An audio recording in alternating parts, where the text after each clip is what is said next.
Hello, Necroners and people of the 6++ channel. It is me, Matt. If you don't know who I am a competitive Necron player that is on Team War Masters, and I currently run a podcast with Andy Quascohen and myself, where we talk about Necron competitive stuff, and we do deep dives and all that jazz on the army. And today I'm here, and this is going to be a regular segment, I should probably say. I'm getting my words getting a bit ahead of me. I'm on the channel, and I'm going to be doing segments every so often about basically Necron 101, starting Necrons, and how you can become a top player with Necrons as well. Because there's a bit of space in the 6++ zone for me to share my information, because I played. So a bit about me. I've been playing Necrons competitively since I started the hobby again in 9th edition. No, end of 8th edition actually. I started playing Necrons again. I played Necrons when I was a lot younger. Picked them up again because I just love robots. They're cool. I love the way they look, and the way that they played slowly started to suit my play style. And today I'm going to be talking about their play style and all that stuff. I applied for Team England last year. I didn't quite get on the team, but I did go to WTC and coached with the boys. I was the chief Necron correspondent for all the Necron knowledge. I've had a lot of success with Star Shatter and more success with Awakened Warriors. I've also taken Obeisance Phalanx with the Tesseract Vault, and I won the LGT Invitationals as well. So I know quite a bit about Necrons. I think I finished third in the ITC for Necrons. I can't quite remember. I stopped playing them a little bit towards the end to broaden my horizons a bit for next year's England application, but we're here now. And yeah, I just wanted to share the information to the wider community because I like talking about Warhammer, basically. So, what are Necrons as a faction? So, obviously, we res, that's our main thing. It's durability. It's just not dying and watching your opponent suffer while they endlessly try and kill your really durable units, and you just still stand there at the end of the turn. And then you come back, steal objectives, have great profiles, some really good damage output, an amazing centerpiece model with the Silent King, who's my favorite.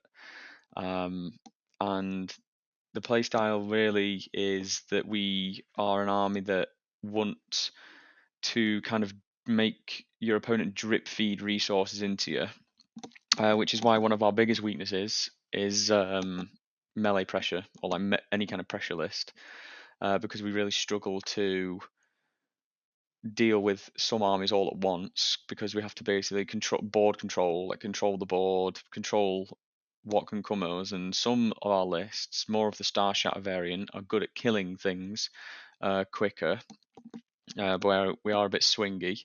And Awakened is more of a primary denial army. So why start collecting Necrons? And if you already do collect Necrons, then what can you do to better your game? So I love the aesthetic of Necrons. I mean, I love the aesthetic of a lot of Warhammer armies. I collect quite a few, but Necrons just always took it one step further. The idea of not dying, like undead robots that basically control star gods. It's just amazing idea.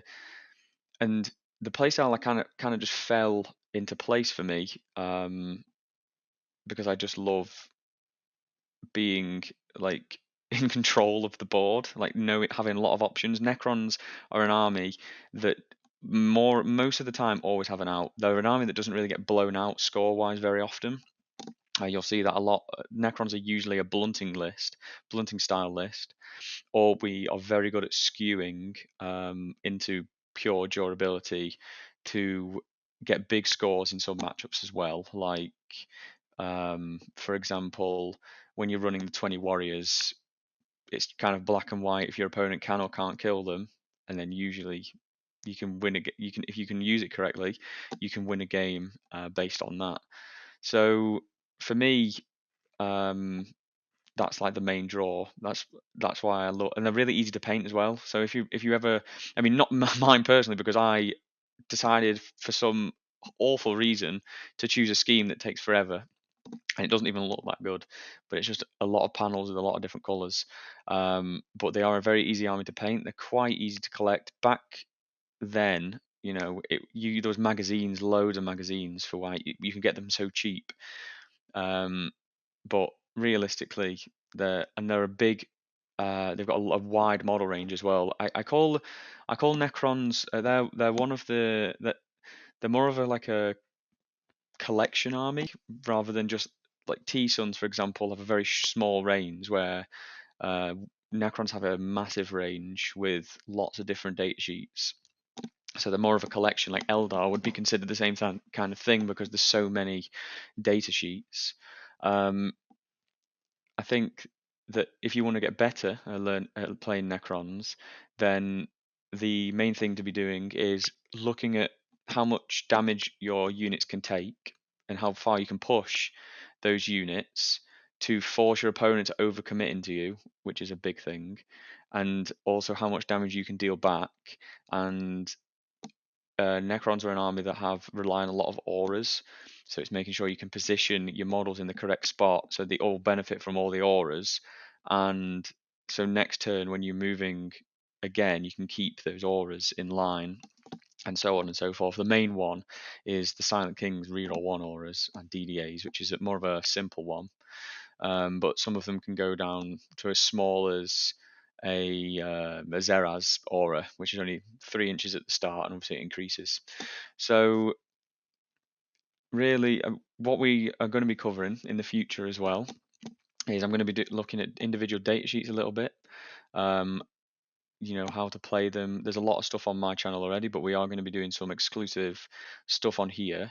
I like to cover TTS games that I've had, so I'll be using a lot of Tabletop Simulator to show you um, what I've done in my games, in tournaments and stuff, because I can remember quite well where everything is. So I'll be able to show you what I've moved where, why I've moved it there, um, what the reasoning is behind like doing stuff like that, using what the role of each unit in, pardon me, in my army is, to get the maximum benefit out of that unit. And because we're an army that's mostly based on 4-up invulnerable saves, you can use a bit of luck to skew some games into wins, which other armies just don't have. Which some people say is a design flaw, and I'd probably agree that having an army that basically is just 4-up invuns like is a bit of a design flaw, but also that's how it is. So you got to learn how to play it and play against it.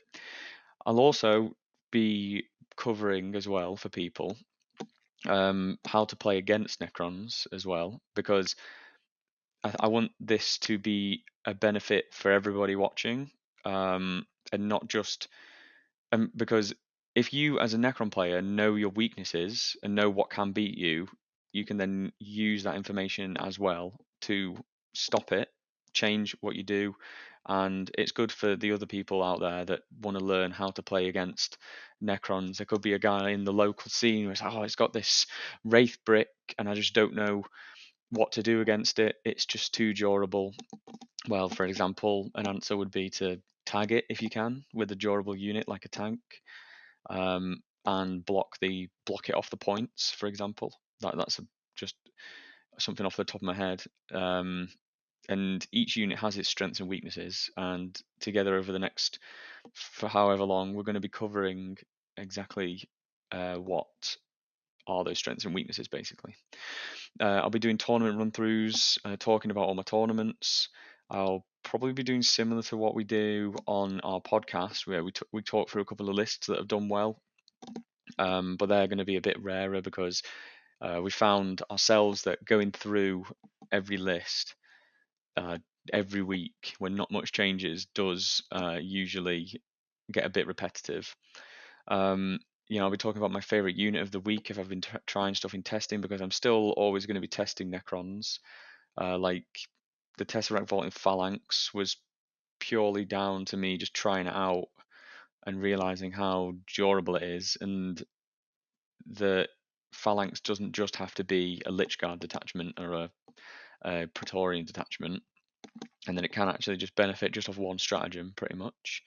But yeah, we're going to be covering a lot of stuff like that. So really right now, I'm just going to probably talk about what some of my favorite data sheets are to use in lists right now, and the best use out of them, just as a taster for this one, because I wanted this one to kind of just be the first one, get your feelers out, and then we'll be having a lot more single subjects. So it's literally just going to be me waffling away for the next 10 or 20 minutes. So there's three main archetypes for Necrons at the moment. Like the main ones that most people will use, it's Awakened Hard Durability Skew, which is wraiths, warriors, and then whatever support you want. You can go full wraiths and warriors. You can do like a bit of it each. You can add some DDAs in there and like some support pieces to help you win a game. So the main strengths of Necrons is that we're really good at primary denial. That's like just generally the main thing that we're best at. We've got loads of OC. Like nearly every one of our units has one more OC than you think they should have. Like DDAs have 5 OC. Each of our elite infantry has 2 OC. Obviously, you can get Necron warriors up to 3 OC each with a command barge and so on.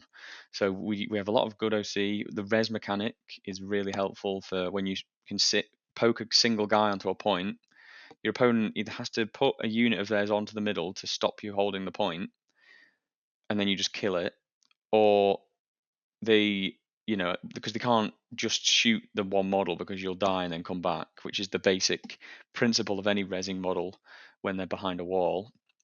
And that's what Awakens usually focuses on. So that's what the Warriors would focus on, is a lot of movement tricks.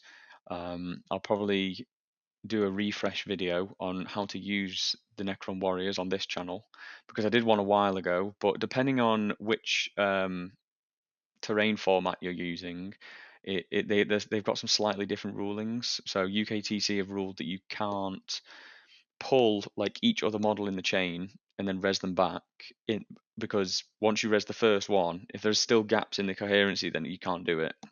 But UKTC have ruled you can do that. WTC have ruled that you cannot do that, and I believe you can in GW as well, because usually UKTC just go off GW's rulings. So UKTC is the closest to GW, whereas WTC will just change or interpret things differently.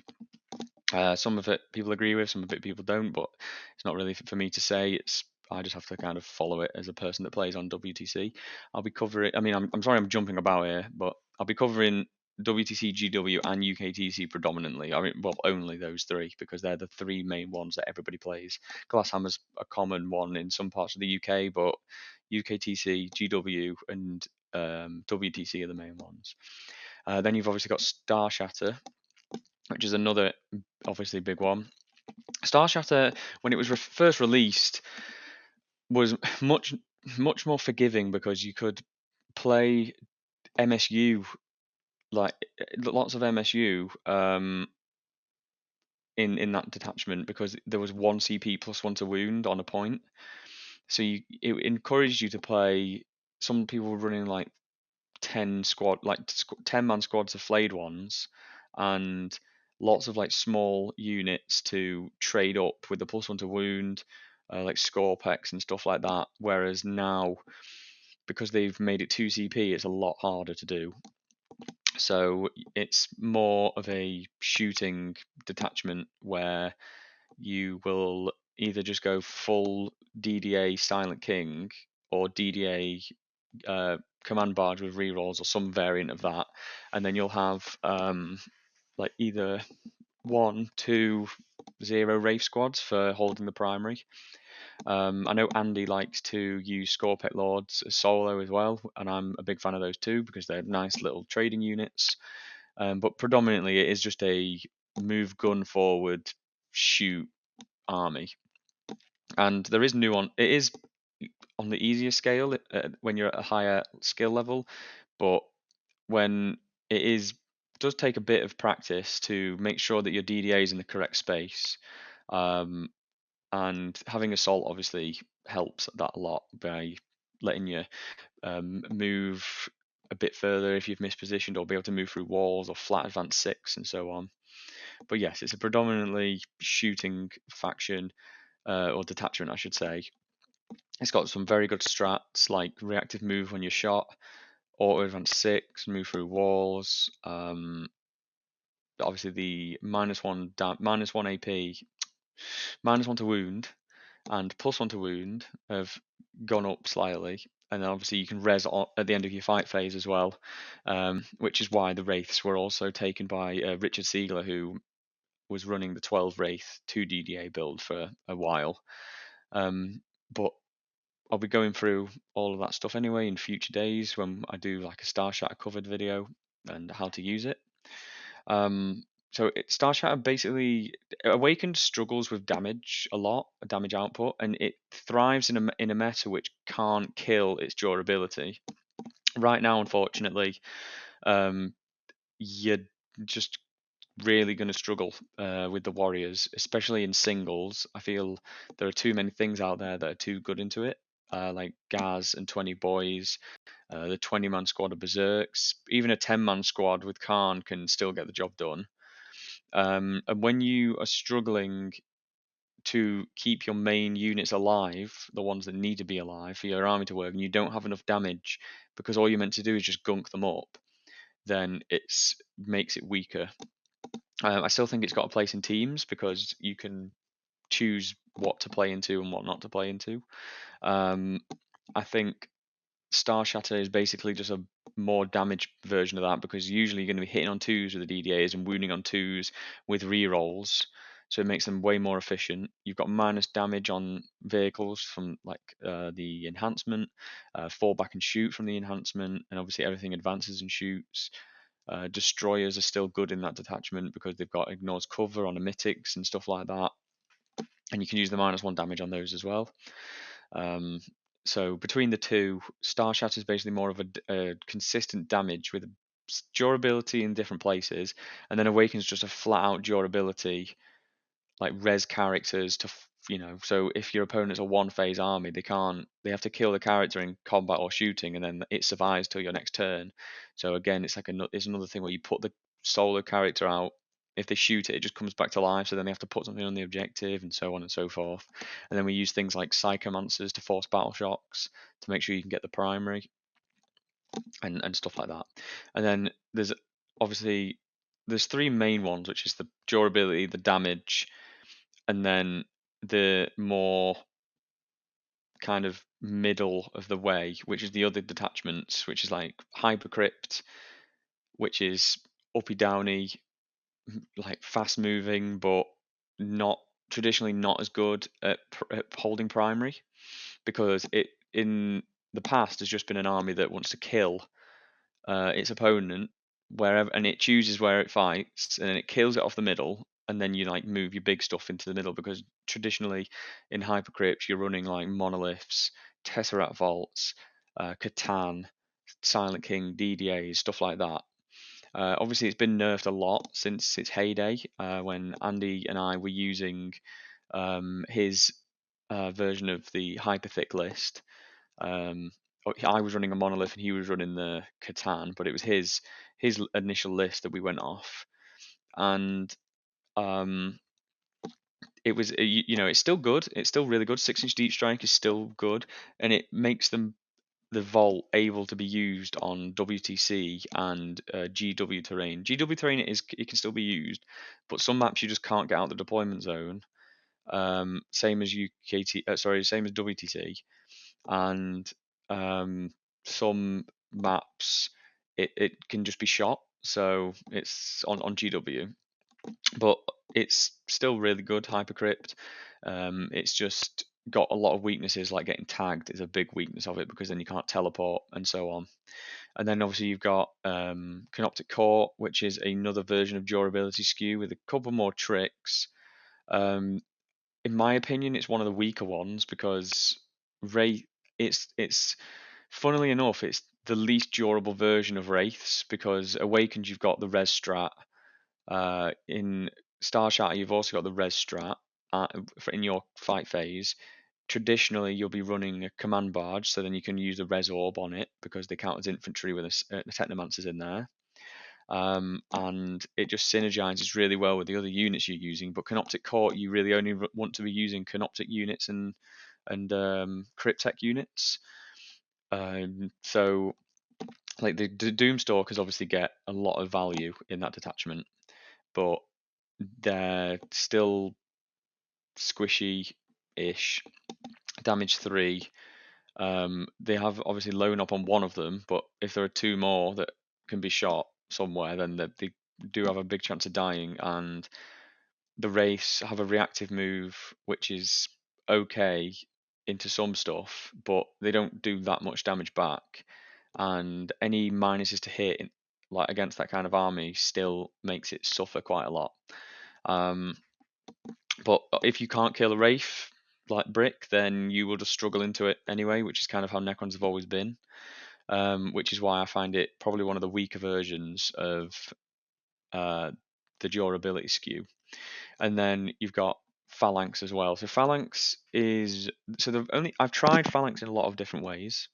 I've tried the Lich Guard. I've tried lots of Lich Guard. I've tried no Silent King. I've tried vehicle spam, like lots of vehicles. I've tried the Vault version, which obviously I took to the Invitational, and I took to Leeds GT as well. And I've done like a lot of Praetorians as well. But my favourite way of playing it is just abusing the -1 damage strat, because -1 damage on vehicles is good, and especially when you can reactively do it. Whereas Star Shatter, you put it on something and then your opponent knows what it's on and it's on that thing. Whereas in Phalanx, you just choose, well, okay, this army with damage 2, like Khorne, uh, Berserkers, are all like loads of damage 2, Custodes, Grey Knights, some Orcs, like stuff like that. The -1 damage comes in so well, especially on a giant unit like the Vault. And UKTC, you can move the Vault quite freely on those boards, because it lets you GW as well let you overhang the board edges as long as your base is on the board, because of the ruling base or hull.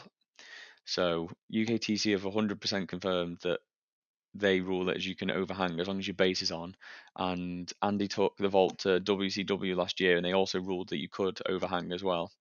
So it's just like can move a lot more freely. When it can overhang. WTC do not let you overhang whatsoever, so it is stuck where it is on the board in the middle, 10 by 10 inches wide. Like, it is not moving in a lot of places. But the durability is really good in Phalanx. It's got some OC tricks as well, where you can make the Silent King OC 17, which is really funny when that goes off. Obviously, the +1 to wound does come up sometimes. When I played against Innis, I rolled +2 to wound on his Storm Raven. He was like, "Oh, there's no wounds." I was like, "Yeah, you're oafed. You have Phalanx oafed you," and I killed the Storm Raven because of that.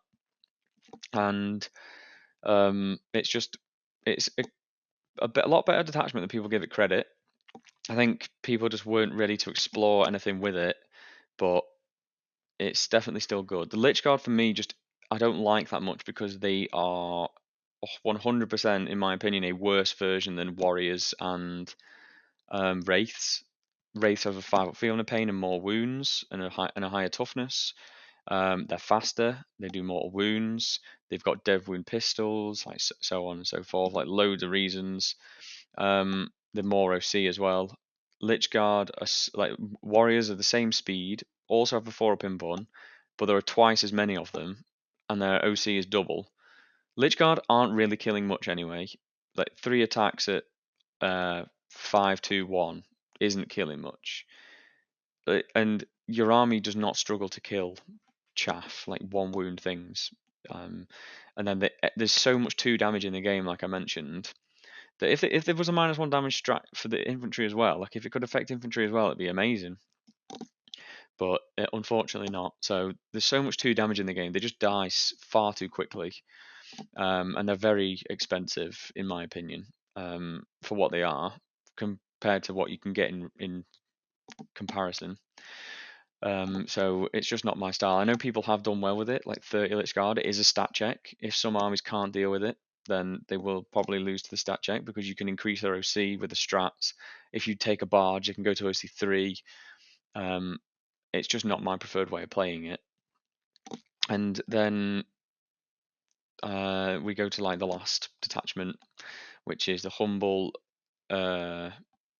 Annihilation Legion, and it's just a terrible detachment in my opinion.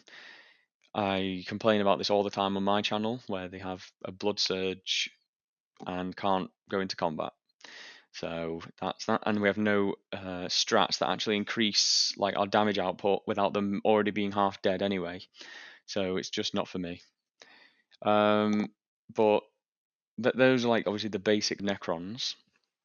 And the faction as a whole, it's got a lot of play. It's got a lot to explore. It's a lot of fun once you start getting the hang of it. And over the next, as I said, however long, I'm going to be showing you guys how to up your game with Necrons, and I'll be available in the Discord as well, more often now.